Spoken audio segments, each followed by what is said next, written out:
আজ আমরা আলোচনা করব চল ও ধ্রুবক নিয়ে। চল কাকে বলবো না, যে সকল রাশির মান বিভিন্ন পরিস্থিতিতে বা বিভিন্ন সমস্যার সম্মুখীন হয়ে পরিবর্তন হয়ে যায় সেই সকল রাশিকে চল বলা হবে, এবং যে সকল রাশির মান পরিবর্তন হয় না সেই সকল রাশিকে ধ্রুবক বলা হবে। তাহলে চল কাকে বলবো?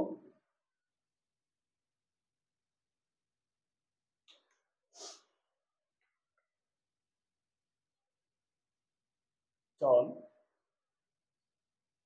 যে সকল রাশির মান বিভিন্ন পরিস্থিতি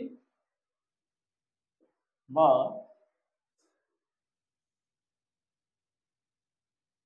সমস্যার সম্মুখীন হয়ে পরিবর্তন হয়ে যায়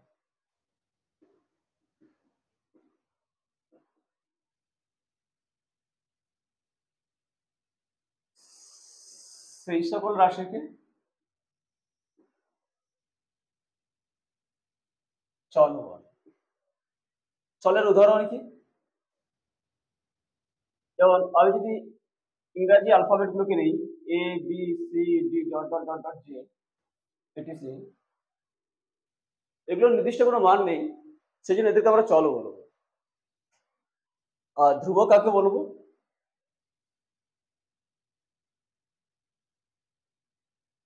যে সকল রাশির মান বিভিন্ন পরিস্থিতি বা সমস্যার সম্মুখীন হয়ে পরিবর্তন হয় না, যে সকল রাশির মান পরিবর্তন হয় না।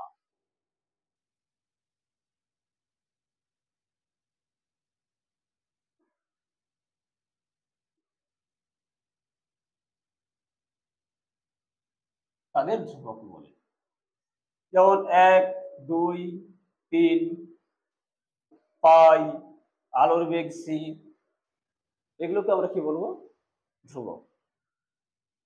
এখন উদাহরণ নেওয়া যাক কিছু, যেখান থেকে আমরা একসাথে চল এবং ধ্রুবক বের করবো। আমি যদি বলি 2p,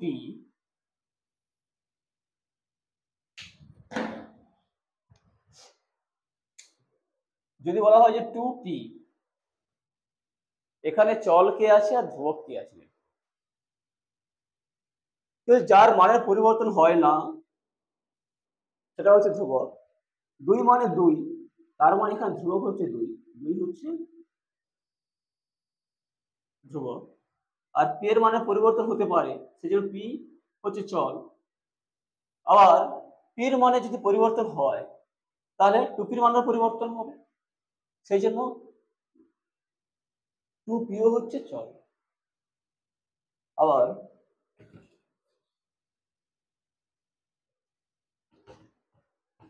যদি বলা হয় 3x - 2y, এখানে চল এবং ধ্রুবক কি কি আছে?